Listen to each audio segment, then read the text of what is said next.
Hello and welcome to Canada Reads American Style. I'm Shauna.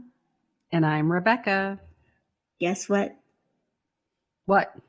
The long list for Canada Reads 2021 is out. Woohoo! Yay! Yay!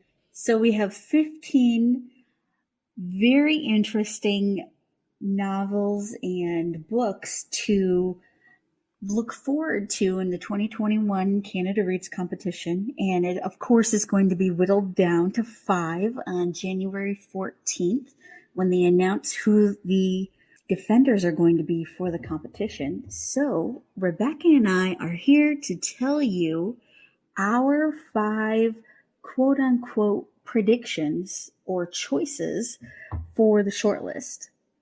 The one thing I was going to say, because I didn't look at it that closely, are all of them fiction? I'm kind of looking at it, and I think they're all fiction. Are they? Do we have any nonfiction? Yep, there are a couple of nonfiction. There's one that's a more of a biography or autobiography by a Newfoundland man. Newfoundland. Sorry. Newfoundland. It's okay. Wait, I don't understand. Like, it's written as Newfoundland, but we're supposed to say Newfoundland? No, Newfoundland. Newfoundland. It's okay. Just you say it however you want to say it. It's okay. Are you sure? Because I'm looking at it right now, and it's spelled I'm 100% sure how they say it. Newfoundland. Right. And you know how people in the United States pronounce New Orleans? They pronounce it Norlands. Norlands. Doesn't sound like New Orleans. People pronounce it. It's just like a local thing how it gets pronounced. Okay. So it's not always literal. Gotcha. It's like some people say Michigan. It drives me crazy. It's Michigan. Gotcha. They say Michigan. Anyway. Okay. Sorry. Well, anyway, his is a autobiography, and there is one that is a poetry-based book, I believe. So other than that, the rest of them are fiction. Okay. So cool. Yeah. It just dawned on me. Yeah, I didn't think about that. Usually I think there's a sort of a fair mix, but yeah, so we're going to talk about what we think our predictions will be, but you sort of mentioned we don't know, or at least I think you said, we don't know yet who the defenders are. We don't know what the theme is, I think. I think it still hasn't been announced. Yeah, there's no theme. Right. So to me, picking the 5 books we think will be selected when we don't know who they are and we don't know what the theme is seems sort of like an odd thing to do. But we're going to do it anyway, right? Yeah. Well, last year when the long list came out, they did have a theme. And so when we were choosing the books for the short list, we're like, oh, how is this going to fit the theme? So I'm curious. We know from interviewing Ali Hassan several times that the Canada Reads group has all the stuff planned years in advance. So I'm curious, did this year end up being different based on current events of the pandemic?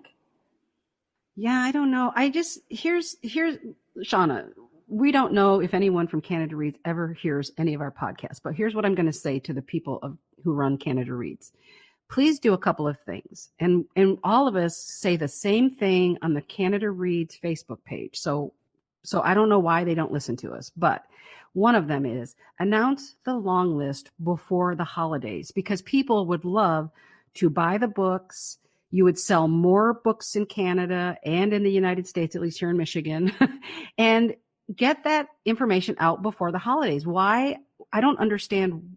They need to change their time frame in some manner to make that happen, because people said in the past it used to come out before the holidays. So please go back to that. Number 2, when you announce the long list, the theme should be announced. There should be no question that that's what happens. Also, the third thing, and I know I sound a little hostile, but it's only my 5th Canada Reads, but I'm getting a little irritated, to be honest with you. But the other thing is, wait a minute, what was it? I said, yeah, get the books out first. Oh, make the theme. Oh yeah, and the defenders, because we need to know who the defenders are. Because why is it a big secret? If they did this big production where maybe they do, maybe they go on Canadian TV in the morning like they do with Dancing with the Stars when they announce who the dancers are going to be, the celebrities. I don't know if they make a big production out of it, but if they're not, they're missing an opportunity here to have again, all of us as book nerds celebrate this thing. We love it. But if you guys can't get a consistent time frame together, and then the last thing is, could you just somewhere please explain how the books get chosen? Because we know how they get chosen. The producers select a bunch of titles based on the reading interests of the defenders.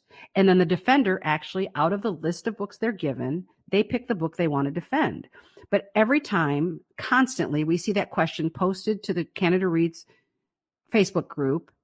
And then everybody else who knows this answers that question. And it's like, come on, Canada Reads. I know you've been around a long time and you're brilliant. We love you, but y'all could be doing a better job. Sorry. I had to go rogue and be irritable today.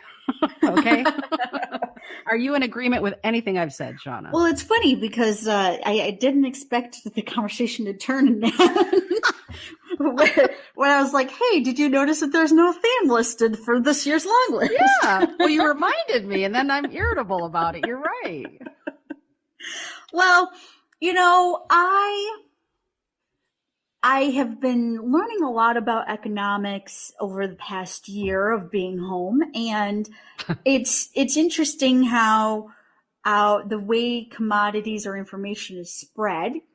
And I don't completely disagree with everything that you're saying, but I also am curious about what Canada Reads producers would have to say in defense. Like, what is their mindset in terms of, to me, this is a way to hype up the program and get more excitement by having all these timely, notated things.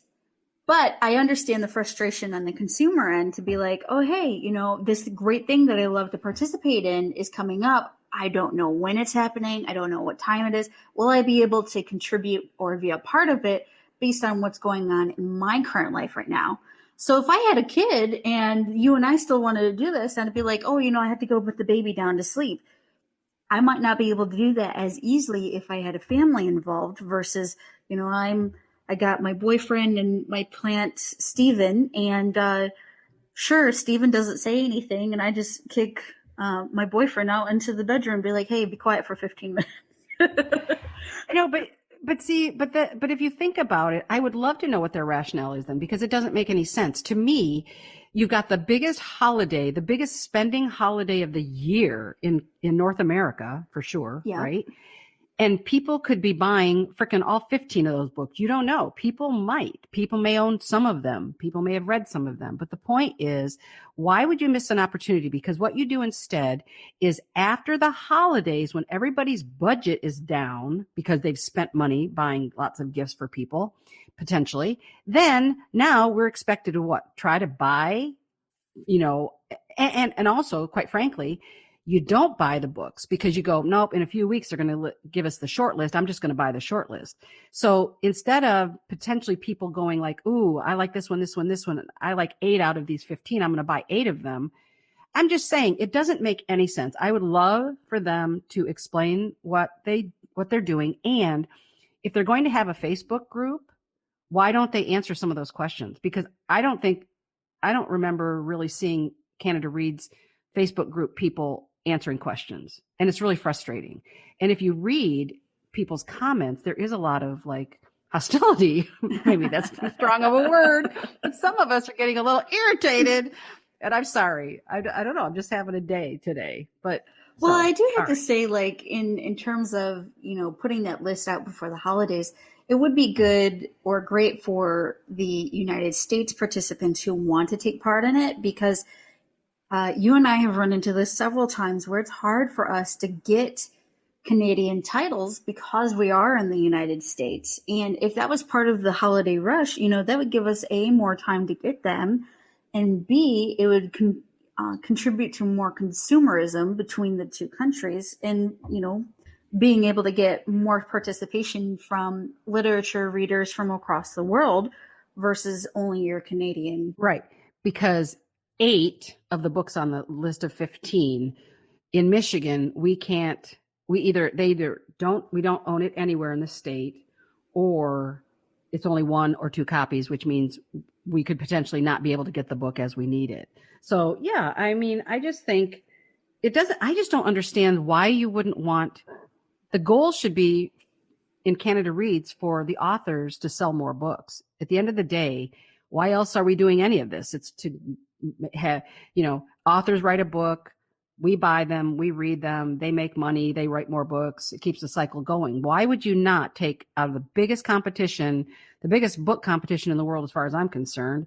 Why would you not do it before the holidays when people could just spend a lot of their money on all these books? Doesn't make sense. But all right, so I think we've kind of killed this now. Well, now, so the great thing about this year's long list, I'm very excited about this, because I have to tell you, like, you've asked me to be a part of this about what, 3 or 4? Is this my 4th one? I think this is my 4th one. So anyway, when reading through the list of books this year, I actually started to become more and more and more excited, because I can't believe I'm going to say this. I actually want to read every single one of these books on the long list. And I had to say, most of it is probably because 13 or 14 out of the 15 of them have humor, comedy, or laughter written in the description somewhere for the long list. And I was like, holy smokes, this is really great. In fact, I was on the Facebook page this morning, I think, and somebody had made a comment about the boring housewife or something. And they were like, they're like, oh, this is really funny, but it has super sad moments. I'm like, oh, great. That's, thanks so much for that, because now it's going to go up on my radar even more by giving it that quick little review to say, hey, funny, but very sad at certain parts. It was only like one sentence, and I'm still involved in wanting to read it, Yeah. So, let's get to what our choices are. So out of the 15, Shauna and I will tell you our 5 books that we think will make the short list without really knowing the theme or who the defenders are, but we will just run through this. It's like, honestly, it is like a crapshoot. This is literally a crapshoot to me, because I'm just going to pick 5 books, which I will explain why I picked them, but it just doesn't, I feel like it's a crapshoot. But go ahead, Shauna. Oh, okay. Well, I'm going to just tell you that I chose all the books that I would want to read, the first ones. Like, these are the first 5 I would read out of the 15 and be like, this is it. So the first one is You Are Eating an Orange, You Are Naked by Shuang King. And really, I like the idea of just being able to say naked in the title a lot. The next one is Hench by Natalie Zena Walshcott. And the next one is Midnight Bargain by C.L. Polk.